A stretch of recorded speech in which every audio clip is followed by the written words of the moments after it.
So the second video you want to watch this week is on interrogative pronouns. It also has some student notes to fill in that will help you with it later. Your chart book for interrogative pronouns, which you're going to fill out in a minute, is on page 51. Along with, you can see how I've put in for you a chart that will help you to translate the interrogative pronoun. All right, so notes out.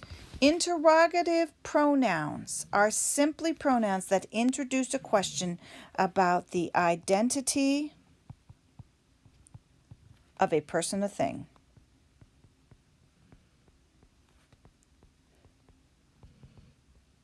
They do not have an antecedent, so different than what we just learned about. They do not have an antecedent. In English, they are the words who, whose, whom, what, or which. Here's your chart. Spend a couple minutes filling it out and then come on back. Now, in your chart book, you can see I've given you that right below on page 51. So let's talk about some interrogative pronouns some more. So, interesting in the chart, if you take a look right here before masculine and feminine, do you notice that they combine? They combine into one form, and it's actually, that form is actually the masculine form.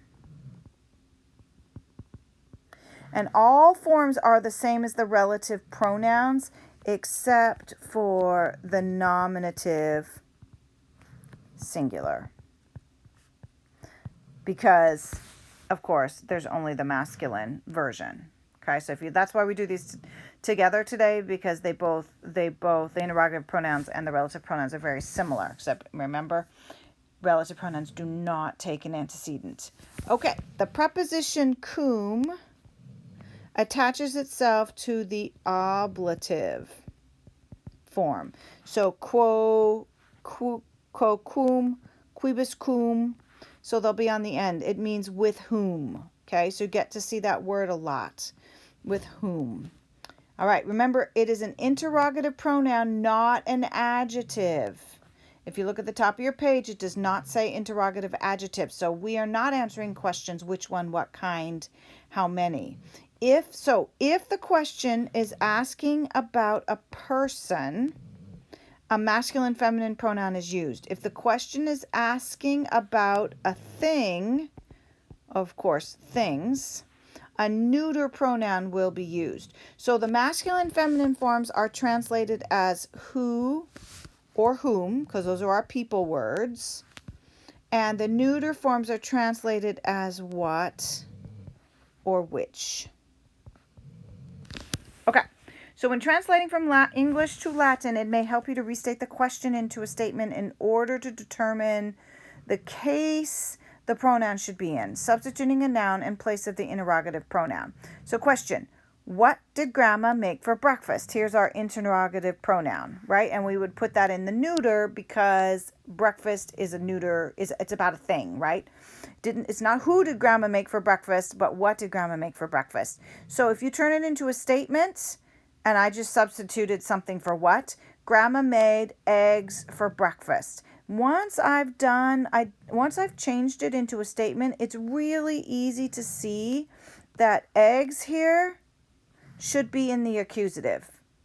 And that's what you might have to do. So let's take a look at a couple of these. I've highlighted. Quis librum. Who is reading that book? So that is in the nominative, right? Quid nomen pueri est. What is the name of this boy? So even though we're talking about a boy, what we're asking is a name. What is the name? That's why it is in a neuter. Who is reading the book? We're talking about a person here. What? We're talking about a name.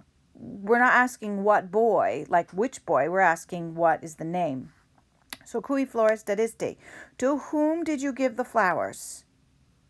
And so if you wanted to know what case that would be, if you didn't recognize that cui was in the dative case, or you're going English to Latin, you would say you give the flowers, and then move it over here to Steph. And that clearly shows us that's the dative, and sure enough, it's in the dative. So, qui sunt ille homines in via? Who are the men in the road? So there we have a masculine, well, actually, yes, it's in the plural, and plural has its own, this separates masculine and feminine out. So who are the men in the road? So again, we have nominative plural here, and then we could say, we could substitute who for the soldiers. The soldiers are the men in the road with a period, right? We turn it into a statement, and it's clearly the soldiers are, and that is the nominative and the subject. So that's a really good way to help you to understand what case it should be in. That's it. They're pretty simple.